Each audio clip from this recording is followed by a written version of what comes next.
അഭ്രപാളികളിൽ ചതിയൻ ചന്തു എന്ന് മമ്മൂട്ടി അറിയപ്പെട്ടു എങ്കിൽ ജീവിതത്തിൽ ചതിയൻ ചന്തു എന്നറിയപ്പെടേണ്ട ആള് മമ്മൂട്ടിയല്ല, മറ്റൊരാളാണ്. ചതിയിലൂടെ മമ്മൂട്ടിയെ ഒതുക്കിയ ജോൺ ബ്രിട്ടാസ്. രാജ്യസഭയിൽ ബ്രിട്ടാസ് ഇരിക്കുന്ന കസേരയിൽ ഇരിക്കേണ്ടിയിരുന്നത് മലയാളത്തിന്റെ മഹാനടൻ മമ്മൂട്ടി. മമ്മൂട്ടിയെ വെട്ടി ബ്രിട്ടാസ് അത് തട്ടിയെടുത്തത് കടത്തനാടൻ ചന്തുവിനെ പോലും വെല്ലുന്ന ചതിപ്രയോഗത്തിലൂടെ. മമ്മൂട്ടിക്ക് കിട്ടേണ്ട രാജ്യസഭാ സീറ്റ് ബ്രിട്ടാസ് ചതിയിലൂടെ തട്ടിയെടുത്ത സംഭവം വെളിപ്പെടുത്തിയിരിക്കുകയാണ് സംവിധായകൻ ആലപ്പി അഷ്റഫ്. യൂട്യൂബ് ചാനലിലെ കണ്ടതും കേട്ടതും പരമ്പരയിലാണ് വിവാദ വീഡിയോ.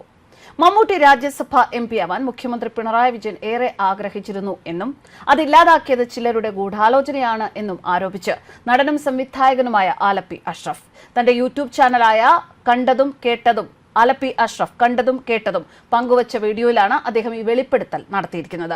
മമ്മൂട്ടിയെ രാജ്യസഭയിൽ എത്തിക്കാൻ പിണറായിക്ക് പദ്ധതിയുണ്ടായിരുന്നു, താല്പര്യമുണ്ടായിരുന്നു. എന്നാൽ മമ്മൂട്ടി ഈ ഓഫർ സ്വീകരിക്കുമായിരുന്നു എന്ന കാര്യത്തിൽ തനിക്ക് വ്യക്തത ഇല്ല എന്നും ആലപ്പി അഷ്റഫ് ഈ വീഡിയോയിൽ ചൂണ്ടിക്കാണിക്കുന്നു.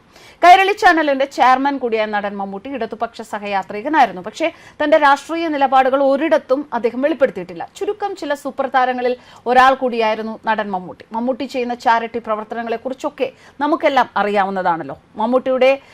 മമ്മൂട്ടിയെ രാജ്യസഭാ മെമ്പറായി തിരഞ്ഞെടുക്കാൻ പിണറായി വിജയന് ഒരു ആഗ്രഹമുണ്ടായിരുന്നു. പിണറായിക്ക് മമ്മൂട്ടിയോടൊരു പ്രത്യേക വാത്സല്യവും സ്നേഹവും ഒക്കെ ഉണ്ടായിരുന്നു. ഞാനിവിടെ വെളിപ്പെടുത്തുന്ന ഇക്കാര്യം ചിലർക്കെങ്കിലും വിശ്വാസയോഗ്യമായി തോന്നില്ല എന്നും അഷ്റഫ് പറയുന്നു.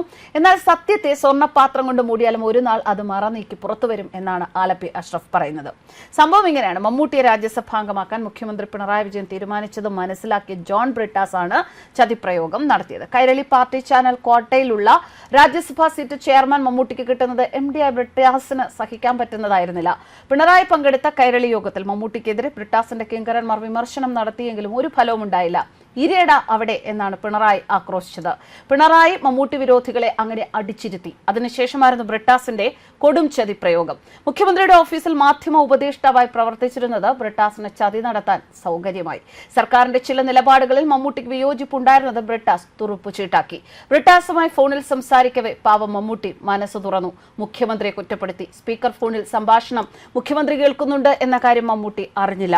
മമ്മൂട്ടിയുടെ വാക്കുകൾ കേട്ട് ക്ഷുഭിതനായ പിണറായി രാജ്യസഭ സീറ്റ് വെട്ടി. കൈരളിക്കോട്ടയിൽ ബ്രിട്ടാസ് രാജ്യസഭയിലുമെത്തി.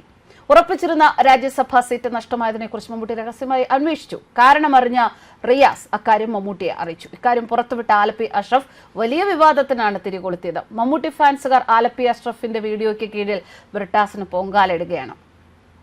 അതേസമയം കഴിഞ്ഞ ദിവസം മമ്മൂട്ടിയെ വാട്ടിപ്പാടി ബ്രിട്ടാസ് രംഗത്ത് വന്നിരുന്നു. ഇപ്പോഴും ഒരു വിദ്യാർത്ഥിയാണത്രേ ആ സൂപ്പർ സ്റ്റാർ. അതുപോലെ ഒരാളെ ഞാൻ കണ്ടിട്ടേയില്ല. മമ്മൂട്ടിയെക്കുറിച്ച് സംസാരിക്കുമ്പോഴാണ് MP യും ജേർണലിസ്റ്റുമായ ജോൺ ബ്രിട്ടാസ് ഇത് പറഞ്ഞത്. മമ്മൂട്ടിയുടെ ഏറ്റവും വലിയ പ്രത്യേകത അദ്ദേഹം സ്വയം അപ്ഡേറ്റ് ചെയ്യപ്പെടാൻ ആഗ്രഹിക്കുന്ന ആളാണ് എന്നതാണെന്ന് ജോൺ ബ്രിട്ടാസ് പറയുന്നു. ഏതൊരു കാര്യത്തെക്കുറിച്ചും അറിയാൻ ആഗ്രഹിക്കുന്ന വ്യക്തിയാണ് അദ്ദേഹമെന്നും ഇപ്പോഴും മമ്മൂട്ടി ഒരു വിദ്യാർത്ഥിയാണ് എന്നും ബ്രിട്ടാസ് പറയുന്നു. മമ്മൂട്ടിയുടെ കയ്യിൽ ഒരു ഉപകരണമുണ്ടെങ്കിൽ അദ്ദേഹത്തിന് അറിയുന്ന കാര്യങ്ങൾ പറഞ്ഞു തരുമെന്നും അറിയാത്ത കാര്യങ്ങൾ ചോദിച്ചു മനസ്സിലാക്കുമെന്നും ബ്രിട്ടാസ് പറയുന്നു. മമ്മൂട്ടി നിരന്തര വിദ്യാർത്ഥിയാണെന്നും ആ സ്വഭാവമാണ് സിനിമയിലും ഒരുപാട് പരീക്ഷണങ്ങൾ നടത്താൻ മമ്മൂട്ടിയെ പ്രേരിപ്പിക്കുന്നത് എന്നും അദ്ദേഹം പറയുന്നു. ഒരു അഭിമുഖത്തിൽ സംസാരിക്കുമ്പോഴാണ് ജോൺ ബ്രിട്ടാസ് ഇങ്ങനെ പറഞ്ഞത്. എന്തായാലും ഇത്തരത്തിൽ മമ്മൂട്ടിയെ വാഴ്ത്തിപ്പാടിയതിന്റെ തൊട്ടടുത്ത ദിവസങ്ങളിൽ തന്നെയാണ് ബ്രിട്ടാസിനെതിരെ ഇത്തരത്തിലൊരു വലിയ വിവാദത്തിന് ആലപ്പി അഷ്റഫ് തിരികൊളുത്തിയിരിക്കുന്നത്. എന്തൊക്കെയായാലും മമ്മൂട്ടി അഭ്രപാളികളിൽ മാത്രമേ ചതിയൻ ചന്തുവായുള്ളൂ. എന്നാൽ ജീവിതത്തിലും ചതിയൻ ചന്തു എന്ന വിശേഷണത്തിന് എന്തുകൊണ്ടും യോഗ്യനാവുകയാണ് ജോൺ ബ്രിട്ടാസ്. ന്യൂസ് ഡെസ്ക് കർമ്മ ന്യൂസ്.